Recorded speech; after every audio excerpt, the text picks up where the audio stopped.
Double Hind Kesari Chandrakant Patil यांच्या प्रेरणेतून आयोजित करण्यात आलेल्या श्रीनाथ केसरी पारंपरिक बैलगाडा शर्यती दिनांक 9 नोव्हेंबरला पार पडणार आहे। पारंपरिक क्रीडा प्रकाराला नवचैतन्य देत इतिहासात पहिल्यांदाच इतक्या मोठ्या प्रमाणावर बक्षीस वितरणाचे आयोजन करण्यात येणार आहे।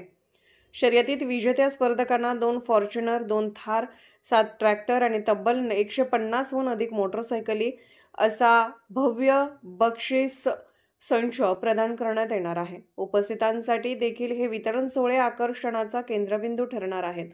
या सोहळ्याला प्रमुख पाहुणे म्हणून उपमुख्यमंत्री आणि शिवसेना पक्षप्रमुख माननीय एकनाथ शिंदे, खासदार डॉक्टर श्रीकांत शिंदे तसेच उद्योगमंत्री उदय सामंत उपस्थित राहणार आहेत।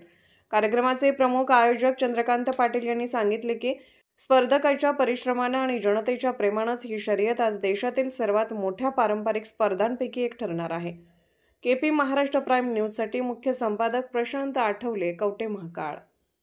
कशा पद्धतीचे या बैलगाडी शर्यती पार पडणार आहेत आणि नियोजन काय? शिवसेना बैलगाडी संघटनेचं हे पहिलं अधिवेशन इथं पार पडतंय। श्रीनाथ केसरी बैलगाडी या स्पर्धेच्या ह्या नावाने आम्ही या स्पर्धा भरवत आहोत। जवळजवळ 4 ते 5 लाख शेतकऱ्यांच्या उपस्थितीमध्ये 500 एकरचा जो एरिया आहे तो आज उद्याच्या स्पर्धेसाठी सज्ज झालेला आहे।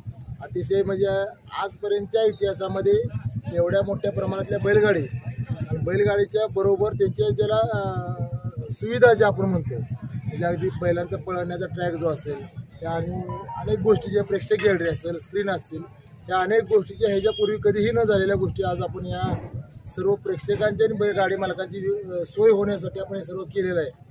खरं एक ऐतिहासिक मैदान असं आमचं शिवसेना बैलगाडी संघटनेचं उद्या पार पडणार आहे। या ठिकाणी स्पर्धक असतील आणि कोणाच्या उपस्थितीमध्ये हे सगळे पार पडतील। जवळजवळ 2 ते 2.5 हजार बैलगाड्यांनी म्हणजे जवळ 5,000 बैलांनी सहभाग या आपल्या स्पर्धेमध्ये नोंदवलेला आहे।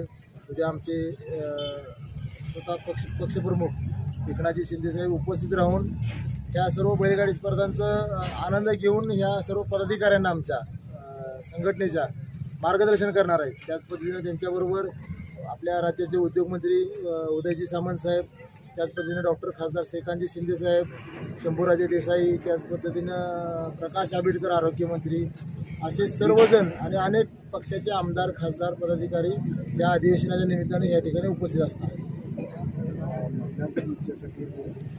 खरं तर महिलांसारखी लाडकी बहीण आज आपण हा विषय घेत असताना गोवंश संवर्धन म्हणून आपण ह्या बैलगाडी स्पर्धेचं आयोजन करतो। बैलगाडी शर्यत हे एकच माध्यम असं आहे की तिथे गोवंशाचं संवर्धन केलं जातं। गोवंश संवर्धन म्हणून ह्या बैलगाडी स्पर्धा, त्याच पद्धतीनं लाडकी बहीण खरोखरच आदरणीय आमच्या शिंदेसाहेबांनी लाडक्या बहिणींना जे एक मोठा निर्णय घेतलेला पाठीमागच्या काळामध्ये तो आता आजही चालू आहे। त्याच धर्तीवर आम्ही लाडकी बहीण बैलगाडी स्पर्धा ही इथे आयोजित केलेली आहे। हे लाडक्या बहिणी स्वतः बैलगाडी चालवणार आणि त्यांची रेस एक गट त्यांचा पळवला जाणार आहे। जवळजवळ 11 लाडक्या बहिणींनी ह्यामध्ये सहभाग नोंदवलेला आहे। त्याच पद्धतीने 100 लाडक्या बहिणींना उद्या ह्याच ठिकाणी हेलिपॅडजवळ गाई त्यांना देऊन त्यांचा उदरनिर्वाह असेल किंवा गोवंश संवर्धनाच्या उद्देशानं 100 लाडक्या बहिणींना गाई देऊन आम्ही त्यांचा सन्मान करणार आहोत आणि त्यांना एक उत्पन्नाचं उदरनिर्वाहाचं साधन साहेबांच्या हस्ते देऊन त्यांचा उद्या ते वाटप होणार आहे। म्हणजे अनेक उपक्रम या माध्यमातून आम्ही घेतलेले आहेत। पूरग्रस्तांना आम्ही सांगली जिल्हा शिवसेनेच्या पक्षाच्या वतीनं 25 लाख रुपयाचा निधी आदरणीय शिंदेसाहेबांच्या कडे सुपूर्द करणार आहोत।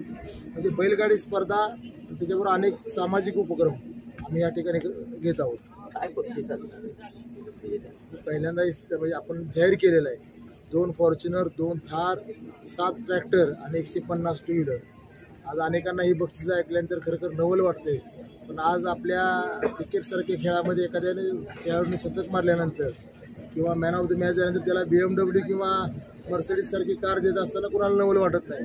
पण आज शिवसेना पक्ष एका शेतकऱ्याला फॉर्च्युनर देतोय। या दोन्ही बाजूनं अनेक ठिकाणी कौतुक झालं, अनेक ठिकाणी टीका झाली। मला एवढंच सांगायचं की आज शिवसेना पक्ष आमचा एका शेतकऱ्याला फॉर्च्युनर थारसारखी वाहनं देऊन त्याचा सन्मान करणार आहे। हा सन्मान त्या स्पर्धा इथे झाल्यानंतर इथं न होता आम्ही मंत्रालयाच्या समोर हा सन्मान व्हावा असं सांगली जिल्हा शिवसेनेच्या वतीनं आदरणीय शिंदेसाहेबांना मागणी केलेली आहे की उद्या साहेब घोषणा करून जाहीर करतील। खरं शेतकऱ्याला एका फॉर्च्युनर मिळत असताना खरं तर ह्या टीकाकारांनी अशा पद्धतीने टीका करायला नाही पाहिजे। ठीक आहे, आम्ही आमच्या पक्षाची भूमिका मांडलेली आहे आणि आज एवढी मोठी बक्षीस देण्याचा त्याच्या पाठीमागचा उद्देश जेवढी मोठी बक्षीस असतील तेवढे मोठ्या बैलांना किमती मिळतात. अधिवेशन सुद्धा देशातलं पहिल्यांदा होते. काय नियोजन? शिवसेना बैलगाडी संघटनेचं पहिलं अधिवेशन होतं.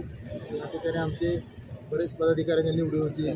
पुढचा भविष्यामध्ये बैलगाडी क्षेत्रासाठी काय काय करायचं, ज्या योजना आहेत त्या योजना उद्या आमची चर्चा होईल, मिटिंग होईल त्या गोष्टी. साहजिक आहे, बैलगाडी संघटनेचं अधिवेशन पार पडत असताना बैलगाडी स्पर्धा आम्ही इथं आयोजित केलेल्या आहेत आणि त्याही भव्य दिव्य प्रमाणात केलेल्या आहेत. बैलगाडी प्रेमींना आवडतं.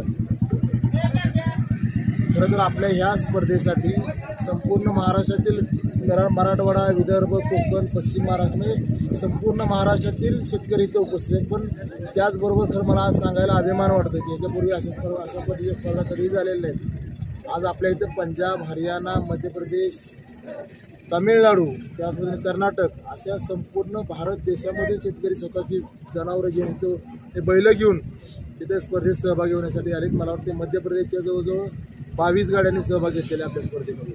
पंजाबच्या, हरियाणाच्या अशा सगळ्या राज्यातील शेतकरी इथे एकत्र होणार आहेत. खरं तर हा शेतकऱ्यांचा खरं तर कुंभमेळा भरणार आहे.